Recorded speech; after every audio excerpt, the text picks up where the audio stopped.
घर सहित बंधुता कथा हेले बापा प्रतिशोध नवा मुख्य उद्देश्य आज बापा घर नथिबा देखी निरला राशि से मोर सर्वनाश कर चली गला मोला को किते काको दे नथि हेले से पशु जानवर ए रुद्र बालको बेटना आज रे से जानवर को मारिस करबी ताको मैं जान पकड़ देबी सेमिति करे मो कोन इज्जत फेरी पई रुद्र से अपराध करछि त दंड पाइबा दरकार ताको दंड दे मोर इज्जत राखियो बोली ए समाज रे तमे जणे दे पई चाहछो और तापरे अन्य मानकर अभद्र इच्छा कोन मते मिली बोली मो आत्महत्या करी मरि जाय तमे ए चाहछो ना रुद्र तमे तू ए कह चाहछु एते सुविधा जला पर मु चुप रहिबी चुप रहिबाटा मो पई भला और मंगल खबर ए कथा मते कोदल कोन भाई मु मो निजर बात भाई की कहिछि ana ऑफिसर बाबू अभियोग करे पे मु इच्छा करेली आ एकी पे जणे दे पे चाहिली जे मो तुमको विवाह करी परिबेनी नदिता नहीं नदिता तो सेमिति कहना तो इज्जत हरी सदा परे भी तो प्रति मो मन भीतर विकार नाही तो प्रति मो भावे मो समिति थिला आ सब दिन ही रहिबो ता से इच्छा करी इज्जत बिक्री करबा आ अन्य जन कर इज्जत को अपहरण करी नबा ए दीना तक एका कथा न हो किते एका कथा होछि मो बडे इच्छा कर या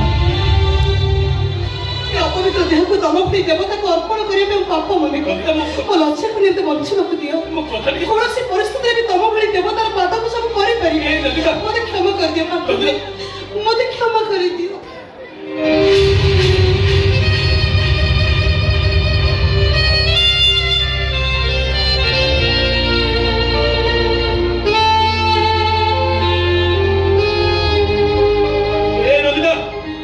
कथा सुन नंदिता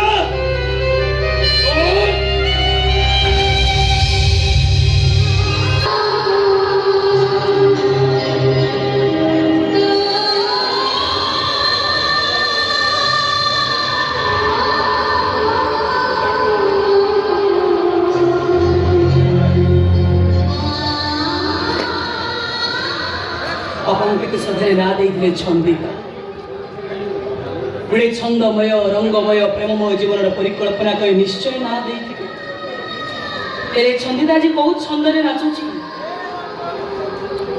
छंद नहीं आज बेसु रंग नहीं बेरंगी प्रेम नहीं प्रीति नहीं दिगहरा जीवन अणनिश्वास बंचा पड़ुची जाऊ बापा सहित देखा हो गला नंदिता को कुंधे की धरी पारे बंचिकी थी बोली तो से खुशी मुझे पारि हेले बंदी जीवन रू कौ दिन मुक्ति पाइबी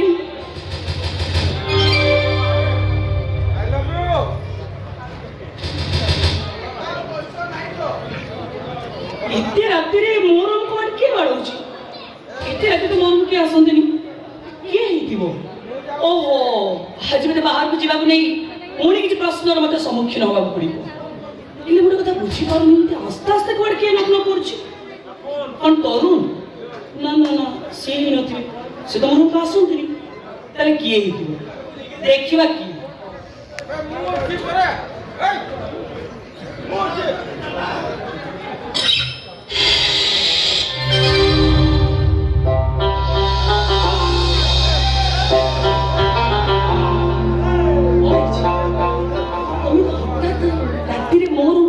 काई तुम रूम को आसिया मत कल ना नहीं सब कथा नहीं मो किसी कथा सुनिबा को चाहे नहीं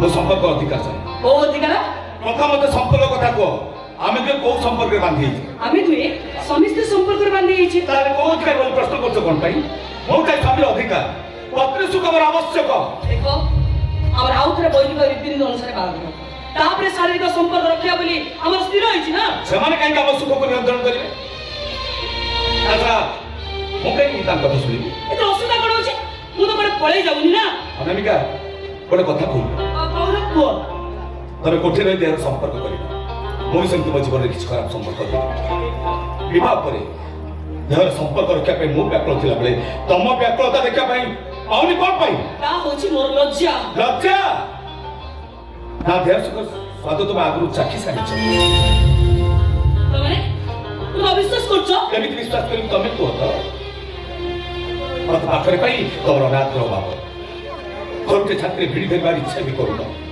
ଅଧରାତେ ତମ ପାଖକୁ ଆସିଛି ବୋଲି ଖୁସି ହେବା ପରିବର୍ତ୍ତେ ତମ ମତେ ଧରି ଦେବା ପାଇଁ ବ୍ୟଗ୍ର ହେଇ ପଡୁଛ। ଦେଖ ସବୁ କିଛି ପ୍ରମାଣ ଦେବା ପାଇଁ ମୋ ପାଖରେ କିଛି ବି ଶବ୍ଦ ନାହିଁ। ହେଲେ ଏତିକି କହିବି ମୋ ନିଜ ସପକ୍ଷରେ ମୁଁ ଏକ ଅକ୍ଷତ ଝିଅଟିଏ। ବିବାହ ଅଢଳି ମୋ ଉପରେ ପଡ଼ିଥିଲେ ବି ନାରୀ ପୁରୁଷର ସମ୍ପର୍କର ସ୍ୱାଦକୁ ମୁଁ କେବେ ଅନୁଭବ କରିନି। ଜନ୍ମ ମୋର ସାହସୀନ୍ୟ ପରିବେଶ, କଠିନ ମୋର ଅବଶିଷ୍ଟ ଜୀବନ କଟିଛି। ତାହେଲେ ତମେ ନୁହଁ କାହାକୁ ନିଜର ଅକ୍ଷତ ଯୌବନ ବିଷୟରେ ସଫେଇ ଦେବା ପାଇଁ କିଛି ବି ବଳିଷ୍ଠ ପ୍ରମାଣ ମୋ ପାଖରେ ନାହିଁ। ତେଣୁ ତମେ ଯାହା ବିଚାର କରିବ। ମୋ ବିଚାରରେ ଏବେ ଏଇ ମୁହୂର୍ତ୍ତରେ ସ୍ୱାମୀର ସେ ମଧୁର ସମ୍ପର୍କକୁ ଆମେ ଉପଭୋଗ କରିବା।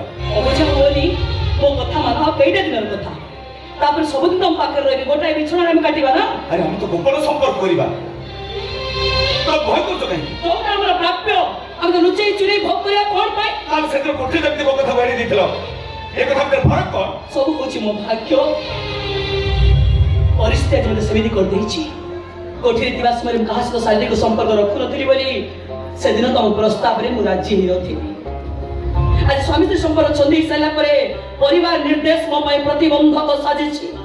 ମୁଁ କଣ କରିପାରିବି ତମେ ମୋତେ କୁହ। ଓ ବୁଝିଲି ବୁଝିଲି ବୁଝିଲି।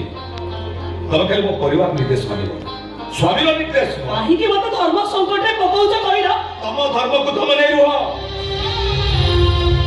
ସବୁ ସଂକଟକୁ ସାଥି କରି ମୁଁ ବି ଗତି କରିବାକୁ ଇଚ୍ଛା କରେ। ତେବେ ହଁ, ଆଜି ଏବେ ଏଇ ମୁହୂର୍ତ୍ତରେ ଯଦି ମୋତେ ନିରାଶ ଫେରିବାକୁ ଦିଅ, ତାହେଲେ ମୁଁ ନିଶ୍ଚିତ ହେଇଯିବି ଯେ ଦେହ ସୁଖର ସ୍ୱାଦ ତୁମେ ଆଗରୁ ପାଇ ସାରିଛ।